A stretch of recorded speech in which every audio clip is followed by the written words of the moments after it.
The Lord. आप सभी को जय मसीह की। परमेश्वर का धन्यवाद करते हैं परमेश्वर के सुंदर समय के लिए, और हम आशा करते हैं आप सभी को परमेश्वर ने ब्लेस किया है और आप सभी अच्छे भले हैं।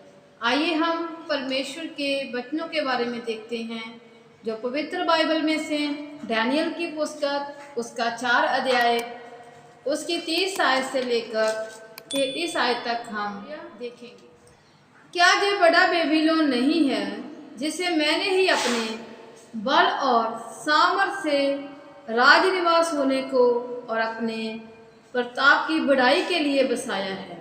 ये वचन राजा के मुंह से निकलने भी ना पाया था कि आकाशवाणी हुई, हे राजा नबूकदनेस्सर, तेरे विषय में जे आज्ञा निकलती है, राज्य तेरे हाथ से निकल गया और तू मनुष्य के बीच से निकाला जाएगा और मैदान के पशुओं के संग रहा करेगा, बैलों के समान घास चरेगा और 7 काल तुझ पर बीतेंगे, जब तक कि तू ना जान ले कि परम प्रधान मनुष्यों के राज्य में प्रभुता करता है और जिसे चाहे वह उसे देता है। उसी घड़ी ये वचन नबूकदनेस्सर के विषय में पूरा हुआ। वह मनुष्यों में से निकाला गया और बैलों के समान घास चरने लगा और उसकी देह आकाश की औंस में भीगती थी, जहाँ तक कि उसके बाल उकाब पक्षियों के परों से और उसके नाखून चिड़ियों के पंजों के समान बढ़ गए। हालेलुया। इसी प्रकार हम याकूब की पत्री उसका 4 अध्याय को हम देखेंगे। याकूब उसका 4 अध्याय उसकी हम 16 आयत को अगर देखते हैं, पर अब तुम अपने डींग मारने पर घमंड करते हो, ऐसा सब घमंड बुरा होता है। हालेलुया।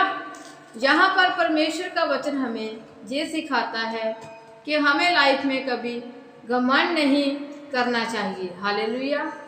क्योंकि जो घमंड करता है वह अपने आप को, अपनी लाइफ को क्या करता है, डिस्टर्ब करता है। इसी प्रकार अगर हम वचन में देखते हैं, जो राजा नबूकदनेस्सर था, जब उसने अपने आप को उसने देखा कि उसने एक बड़ा राज्य बनाया है, एक बड़ी सेना तैयार की है, बड़े बड़े उसने महल बनाए हैं, बड़े बड़े उसने राज्य खड़े किए हैं, तब उसके मन में एक घमंड आ गया। उसका मन घमंड से भर गया और वह कहने लगा, मैंने इसको अपने बल से, अपनी सामर्थ्य के द्वारा, अपनी बुद्धि के द्वारा क्या किया है, खड़ा किया है। लेकिन अगर हम देखते हैं, जब तक परमेश्वर हमारी लाइफ में काम ना करे, प्रभु हमें बुद्धि ना दे, तब तक हम कोई भी काम नहीं कर सकते। जब हमें परमेश्वर अपनी बुद्धि देता है, जब हमें परमेश्वर अपना बल, अपनी सामर्थ्य देता है, तब हम अपने काम को कर सकते हैं।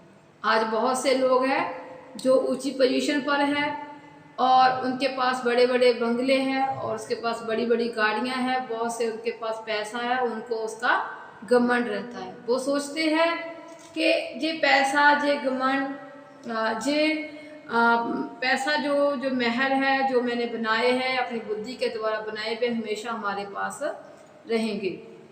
लेकिन समय है जो, वो क्या है, एक बलवान है। समय एक बलवान है और वह हर एक घमंडी को उसका एहसास जरूर करवाता है, उसके अहंकार को, उसके घमंड को वो एक बार तोड़ता है। हालेलुया। इसी प्रकार जब नबूकदनेस्सर ने अपने आप को सोचा कि मैं क्या हूँ, मैंने अपनी ही मैंने सामर्थ्य के द्वारा, अपने बल के द्वारा राज्य को खड़ा किया है, और उसी वक्त क्या हुआ, आकाश से आकाशवाणी हुई उसके लिए कि हे नबूकदनेस्सर, तुझसे ये क्या, ये राज्य तुझसे ले लिया जाएगा और तू पशुओं के समान रहेगा और 7 काल तुझ पर क्या होंगे, बीतेंगे, और 7 कालों में तुझ पर क्या होगी, औंस भी पड़ेगी, बारिश होगी और तू पशुओं के समान रहेगा, और जब तक तू जान न ले कि यहोवा ही परमेश्वर है और मनुष्यों के बीच में प्रभु यहोवा ही की प्रभुता रहती है, वही परम प्रधान है। हालेलुया।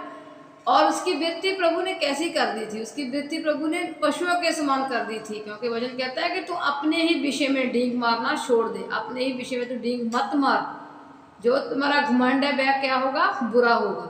और जब नबूकदनेस्सर ने अपने आप के बारे में सोचा, अपने पर घमंड किया कि मैंने अपने प्रभु अपनी ही शक्ति के द्वारा, बल के द्वारा राज्य खड़ा किया है, तो उससे क्या हुआ? परमेश्वर ने वो राज्य उससे ले लिया और उसकी वृत्ति पशुओं के समान कर दी। वो 7 साल तक वहाँ पर, 7 वर्ष तक वो पशुओं के समान रहा, पशुओं के जैसा वो खाना खाता रहा। उसके नाखून बढ़ गए, उसके बाल बढ़ गए और उसकी वृत्ति है जो पशुओं जैसी होगी, और जो खाना पशु खाते थे उसे वो खाना पड़ा। 7 काल उस पर बीते और परमेश्वर ने उसको कहा था कि जब तक 7 काल ना तो उस पर बीत जाए, तुझे एहसास ना हो जाए कि परमेश्वर ही सब कुछ कर सकता है, परमेश्वर की ही मनुष्य में प्रभुता है और वो ही परम प्रधान है। और जब तक तू अपनी तौबा ना करेगा और तू जब तक तू अपने आप को परमेश्वर के आगे दीन और हलीम नहीं करेगा, तो ये 7 काल तो उस पर क्या होंगे? बीतेंगे। जब 7 काल बीत गए तब उसने परमेश्वर की महिमा की और परमेश्वर की उसने स्तुति की और परमेश्वर के आगे उसने क्या किया? प्रार्थना की कि हे परमेश्वर, परम प्रधान परमेश्वर, तू ही प्रभुता करने वाला परमेश्वर है। तेरी स्तुति, तेरी प्रशंसा हमेशा होती रहे और तो उस पर तुम्हारी ही प्रभुता इस राज्य पर बनी रहे और तो उसे छोड़ और कोई नहीं है। और उसने जब परमेश्वर के प्रार्थना की तो उसने कहा कि परमेश्वर मुझे क्या कर, तू क्षमा कर। और उसने परमेश्वर के आगे अपनी क्षमा मांगी, जो उसने घमंड किया था ना उसका, उसने परमेश्वर के आगे अपना क्या किया? क्षमा को मांगा और उसे परमेश्वर के आगे प्रार्थना की, परमेश्वर मेरी बुद्धि तू जैसे पहले थी वैसे ही कर दे, ज्यों की त्यों कर दे। इसीलिए परमेश्वर को कोई ये नहीं कह सकता कि परमेश्वर तू ऐसे नहीं वैसा कर। जैसा परमेश्वर चाहता है, जैसा वो हमारी लाइफ में करना चाहता है, वैसा ही वो हमारी लाइफ में करता है। जैसा वो जैसी वो प्रभुता हम पर रखना चाहता है, वैसे ही वो हम पर प्रभुता रखेगा, क्योंकि इस पूरे राज्य में परमेश्वर का अधिकार है और परमेश्वर की सामर्थ्य के द्वारा ही ये सब राज्य खड़े हैं। हालेलुया। और जब परमेश्वर के आगे उसने प्रार्थना की तो उसने परमेश्वर को क्षमा किया और उसकी उस समय उसकी बुद्धि परमेश्वर को, जब उसने प्रभु के आगे प्रार्थना की, अपने क्षमा को मांगा और अपने घमंड को तोड़ा और अपने आप को दीन और हलीम किया, परमेश्वर उसकी बुद्धि को ज्यों का त्यों कर दिया।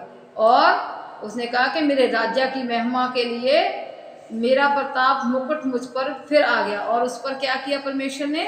कहा उसी समय मेरी बुद्धि फिर ज्यों की त्यों होगी और मेरे राज्य की महिमा के लिए मेरा प्रताप मुकुट मुझ पर फिर आ गया। मेरे मंत्री प्रधान लोग मुझसे भेंट करने के लिए आने लगे और अपने राज्य में स्थिर हो गया। और फिर वो अपने राज्य में प्रभु ने उसको स्थिर किया जब उसने परमेश्वर के आगे प्रार्थना की। जो मंत्री थे, उसके सेनापति थे, सब उसके पास आने लगे फिर तो, और उसका स्थिर राज्य क्या होगा? फिर तो परमेश्वर ने उसके राज्य को स्थिर किया। और आगे नबूकदनेस्सर ने स्वर्ग के आगे अपने आप को स्वर्ग के आगे प्रार्थना की, स्वर्ग के परमेश्वर के आगे उसने प्रार्थना की और उसकी स्तुति और महिमा करता गया। और क्योंकि उसके सब काम, उसने सच्चे काम और उसके सब जो उसने न्याय किए थे और जो लोग घमंड कहता है जो उसने काम किए थे, और वह परमेश्वर के आगे परमेश्वर को स्मरण रख के हर एक काम करने लगा। और उसने कहा कि जो घमंड में चलते हैं वो क्या हो जाते हैं? एक दिन नीचे गिर जाते हैं और वह नीचे ही रहते हैं और उसे ऊंचा कोई नहीं कर सकता।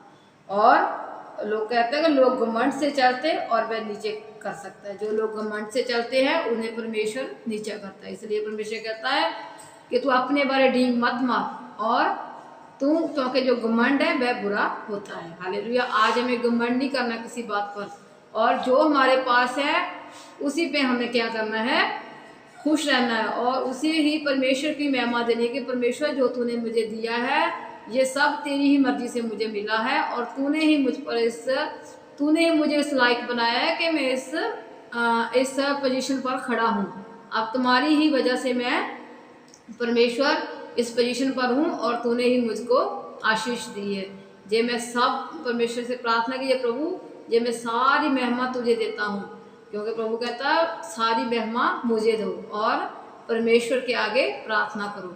इसलिए हमें किसी बात का घमंड नहीं करना चाहिए, कहीं हम घमंड करते करते परमेश्वर की नज़रों में गिर जाएं, क्योंकि वचन कहता है जब घमंड आता है जब घमंड आता है तो उसका वो जो उसकी हालत है वो बहुत बुरी हो जाती है। घमंड हमारे शारीरिक और आत्मिक जीवन को नाश करता है। हालेलुया। आप सभी को परमेश्वर इन वचन से ब्लेस करे। आइए हम प्रार्थना में जाएंगे। हालेलुया। महान सामर्थी जिंदा और ट्राली खुदावंत परमेश्वर, हम आपका धन्यवाद करते हैं सुंदर वचन के लिए। सचमुच प्रभु जी आपका वचन कहता है कि मनुष्य में के बीच में ही परम प्रधान की प्रभुता है। परमेश्वर तेरी ही प्रभुता मनुष्य के बीच में, राज्यों के बीच में। मेरे खुदाबंद आपका धन्यवाद करते हैं प्रभु जी। जितने भी इस प्रार्थना को सुन रहे हैं प्रभु जी, वो प्रभु सचमुच मेरे खुदाबंद प्रभु जी अपने घमंड को छोड़कर प्रभु तेरी महिमा करने वाले, तेरी स्तुति करने वाले बने। मेरे खुदाबंद आपका ही नाम उनकी लाइफ में ऊंचा हो प्रभु जी। हम प्रार्थना करते हैं परमेश्वर जितने भी जन बीमार हैं उन्हें शुक्र चंगाई दीजिए प्रभु। जितने भी जन स्टडी करते हैं उन्हें स्टडी में ब्लेस कीजिए। जितने भी जन सफ़र में हैं उन्हें की आने जाने में मदद कीजिए प्रभु जी। जितने जन परेशान हैं, समस्याओं में, गरीबी में, मेरे खुदावंत प्रभु जी उन्हें हर एक समस्याओं से, गरीबी से बाहर निकालिए। उन्हें किसी बात की घटी ना हो। आपका सामर्थ्य आदमी लोग की लाइफ में कार्य करे। प्रार्थना करते हैं पूरे वर्ल्ड के लिए प्रभु, आपकी शांति, आपका प्यार, आपका मोहब्बत बना रहे प्रभु जी। आपकी महिमा करते हैं, आपके नाम को स्तुति देते हैं प्रभु जी। आपका नाम ही ऊंचा हो। हम प्रार्थना दुआ को मांग लेते हैं हमारे प्रभु यीशु मसीह के पवित्र और सामर्थ्य नाम में, आमेन। God bless you all.